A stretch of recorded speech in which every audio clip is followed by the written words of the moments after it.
নমস্কার, আমি শ্রাবন্তী। আমার বং বাংলা ন্যারেটিভস চ্যানেলে তোমাদের সবাইকে স্বাগত। কেমন আছো সবাই? আশা করি আমার বন্ধুরা সবাই খুব ভালো আছো, সুস্থ আছো। তারপর পুজো তো একদম দোরগোড়ায়। রবিবার মহালয়া, কার কি প্ল্যান আমাকে জানিও। তোমরা কে কি করছো, কিভাবে মহালয়ার দিনটাকে সেলিব্রেট করছো, আমি জানতে পারলে আমার ভীষণ ভালো লাগবে। তার ফাঁকে ঘটনা কিন্তু শুনতেই হবে। আজকেও তোমাদের জন্য একটা দুর্দান্ত ঘটনা নিয়ে এসেছি। ঘটনাটি কালা জাদুর সাথে সাথে ভয়েরও। মানুষ যে কত রকমভাবে মানুষের ক্ষতি করতে পারে, আজকের ঘটনাটা হয়তো সেটারই কিছুটা নিদর্শন। এর থেকে বেশি কিছু বলে আর স্পয়লার দেব না, সরাসরি চলে যাব ঘটনায়।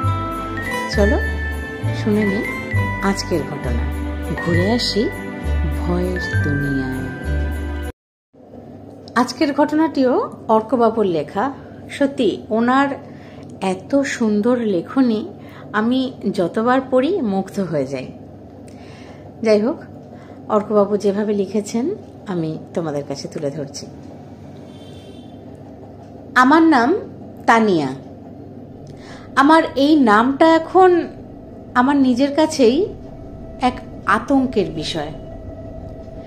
আয়নার সামনে দাঁড়িয়ে কখনো কখনো নিজের নামটা উচ্চারণ করলেই মনে হয় পেছন থেকে কেউ এসে চুপ করে আমার কাঁধে হাত রাখে, কিংবা ঠান্ডা নিঃশ্বাস ফেলে ঘাড়ের কাছে। অথচ এই নামেই একদিন বরের মধ্যে আমার প্রতি প্রেম ভালোবাসা খুঁজে পেয়েছিলাম। আমাদের শুরুটা সুন্দর ছিল, কিন্তু শেষটা, সেটা যেন কোনো কল্পকাহিনীর থেকেও ভয়াবহ এক রুক্ষ বাস্তবতা। আমার বিয়ে হয়েছে বছরখানেক আগে। আমার স্বামী সমীর সল্টলেকের অফিস পাড়ার এক প্রাইভেট কোম্পানিতে চাকরি করে। বিয়েটা ঠিক হয়েছিল পারিবারিকভাবে, তবে সমীরকে দেখেই ভালো লেগে যায় অদ্ভুতভাবে।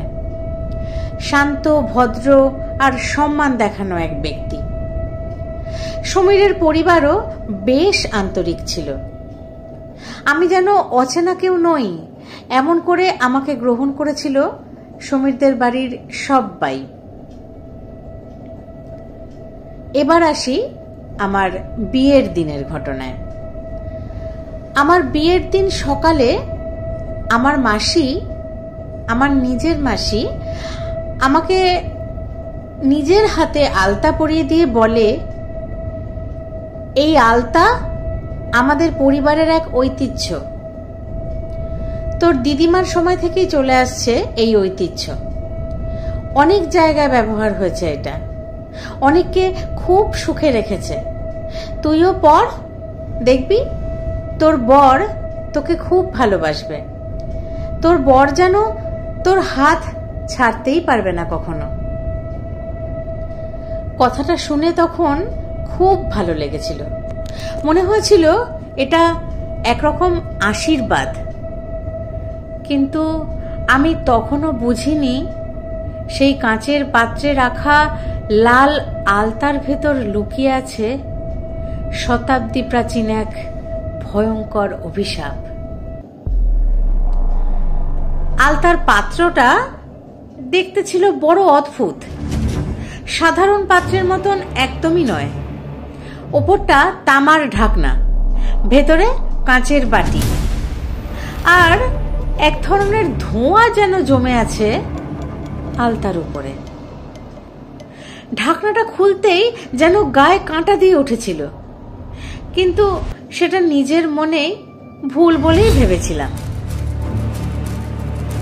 বিয়ের প্রথম প্রথম কয়েকদিন সবকিছুই স্বাভাবিক ছিল। আমি একটু একটু করে সংসার জীবনে অভ্যস্ত হচ্ছিলাম।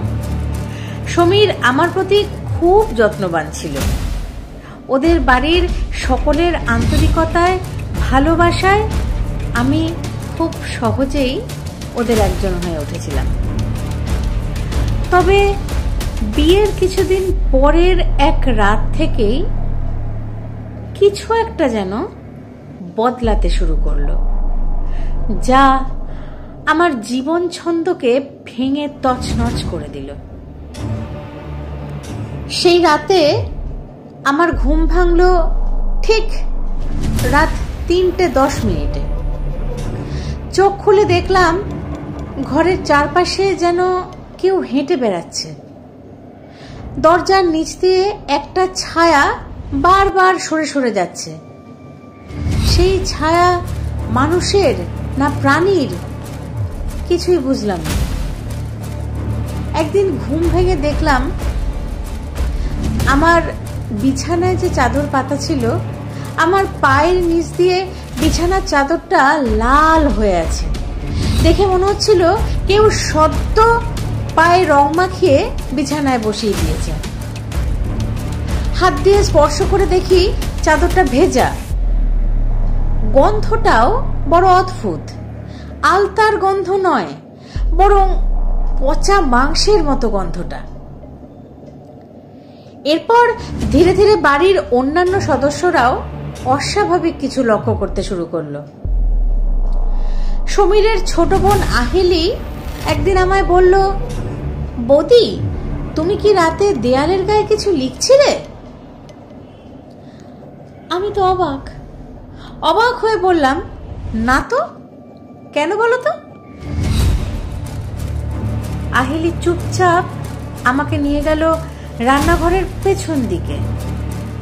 সেখানে দেয়ালের গায়ে লাল কালি বা রক্ত দিয়ে আছড়ে আছড়ে লেখা, তানিয়া, তুমি এখন আমার, কেবল আমার। আমি তখনও ভাবছিলাম হয়তো কেউ আমার সাথে মজা করেছে, কিন্তু সেই রাতেই আমি প্রথমবার স্বপ্নে দেখলাম এক বয়স্কা নারী, চুলগুলো এলোমেলো, চোখে দৃষ্টি নেই, আর তার হাতে ধরা সেই আলতার পাত্রটা। সেই বয়স্কা নারী রুক্ষ কণ্ঠে বলছে, এই চিহ্ন দিয়ে আমি অনেক নারীর জীবন নাশ করেছি, এবার তোর পালা। বলেই নারী যেন মিলিয়ে গেল। আমি ধরফর করে ঘুম থেকে জেগে উঠি। দেখি পা থেকে আলতা গড়িয়ে বিছানার নিচে পড়ছে, অথচ আমি তো ঘুমানোর আগেই ভালো করে পা ধুয়ে শুয়েছিলাম। সমীর প্রথমে কিছু বুঝতে পারেনি, কিন্তু সে নিজেও একদিন রাতে দেখলো আমি ঘুমের মধ্যে বিছানা ছেড়ে বেরিয়ে যাচ্ছি। সে চুপচাপ আমার পিছনে গিয়ে দেখে আমি বারান্দায় দাঁড়িয়ে চাঁদের দিকে তাকিয়ে কাঁপা কাঁপা গলায় বলছি, সমীর, তুমি আমার নয়, ওর। এখন থেকে শুধুমাত্র ওর, আমার নয়। এরপর একদিন সকালে আমার মুখে রক্তের দাগ দেখতে পেল বাড়ির সবাই। মনে হচ্ছিল আমি কারো আঙুল চুষে রক্ত শুষে নিয়েছি, কিন্তু কিভাবে? আমি তো ঘরেই ছিলাম। শাশুড়ি মা এবার একটু ব্যতিব্যস্ত হয়ে আমাকে ওঝার কাছে নিয়ে যেতে চাইলেন। আমার মা খবর পেয়ে ছুটে এসে বলল, তানিয়া, তোর মাসি সেদিন যে আলতাটা পরিয়েছে সেটা ঠিক নয় রে মা। আমি তখনও একটু সন্দেহ করেছিলাম, কিন্তু এত বাড়াবাড়ি কিছু হতে পারে বা নিজের বোন যে এত খারাপ কিছু করতে পারে তখন তো সেটা আমি বুঝতে পারিনি মা, কিন্তু এখন আমি নিশ্চিত। এরপর আমার শাশুড়ি মার উদ্যোগেই এক পুরোহিত মশাই এলেন আমাদের বাড়িতে। তিনি বললেন, আমার শরীরে এমন এক শক্তিশালী আত্মা জেগে বসেছে যা আমার পায়ের মাধ্যমে আমার শরীরে ঢুকেছে। এ কোনো সাধারণ প্রেতাত্মা নয়, কালো জাদুর মাধ্যমে ডেকে আনা এমন কোন শক্তিশালী আত্মা যার কাজ মেয়েদের প্রেম ও সুখের জীবন ধ্বংস করা, তাদের সুখের সংসার ভেঙে তছনছ করে দেওয়া। তিনি বললেন, যাগ যজ্ঞ করতে হবে। যজ্ঞের সব সাজ সরঞ্জাম নিয়ে আসা হলো। 3 দিন ধরে এই যজ্ঞ চলল। আমি প্রতিদিন প্রতি মুহূর্তে ছটফট করতাম আর আর্তনাদ করে বলতাম, এই যজ্ঞ বন্ধ করো, আমার শরীর ভালো লাগছে না, আমার কষ্ট হচ্ছে, এই যজ্ঞ বন্ধ করো। 3য় দিন রাত 3টে পুরোহিত মশাই যজ্ঞের মন্ত্র পড়ছিলেন। আমি হঠাৎ চিৎকার দিয়ে উঠে দাঁড়ালাম। আমার 2 পা থেকে আলতার মতো রক্ত গড়িয়ে পড়ছিল। সেই রাতে আমার পায়ের ছাপ ছড়িয়ে পড়ল বাড়ির সমস্ত ঘরে, ফ্রিজের গায়ে, দরজার কপাটে, এমনকি বরের জুতোর উপরেও। আমাদের বাড়ির পোষা কুকুরটা খুন হয়ে গেল। মুখে ছিল তার কেবল 2 ফোঁটা লাল চিহ্ন। শেষমেশ পুরোহিত মশাই আমার সেই আলতার পাত্রটা মাটি চাপা দিয়ে দেয় বাগানের শেষ মাথায়। পুরোহিত মশাই আমাদের সতর্ক করে বললেন, এই আলতার ধ্বংসলীলা এখনকার মতো আটকানো গেল ঠিকই, তবে কেউ কোনোদিনও পাত্রটা ভুল করে মাটি থেকে তুলে একবার খুলে ফেললে আর কেউ স্বাভাবিক জীবনে ফিরতে পারবে না। এরপর থেকে আমি ধীরে ধীরে সুস্থ হতে থাকি, কিন্তু আমার ভেতরটা এখনো কেঁপে ওঠে মাঝে মধ্যেই। এখনো মাঝে মধ্যে আয়নার সামনে দাঁড়ালে দেখি আমার মুখের সামনে কেউ দাঁড়িয়ে আছে। তার চোখে কেবল হিংসা আর প্রতিশোধের আগুন। সবচেয়ে ভয় লাগে যখন ফের এখনো আমার রাত 3:10 ঘুম ভাঙে আর আমি দেখতে পাই আমার পায়ে সেই পুরনো লাল আভা। আমার পায়ের থেকে আলতার চিহ্ন কখনোই মুছে যাচ্ছে না, শুধু কিছু সময়ের জন্য লুকিয়ে আছে। আমার মাঝে মাঝেই মনে হয় সে ফিরে আসবেই। জানি না এরপর আমার কি হবে।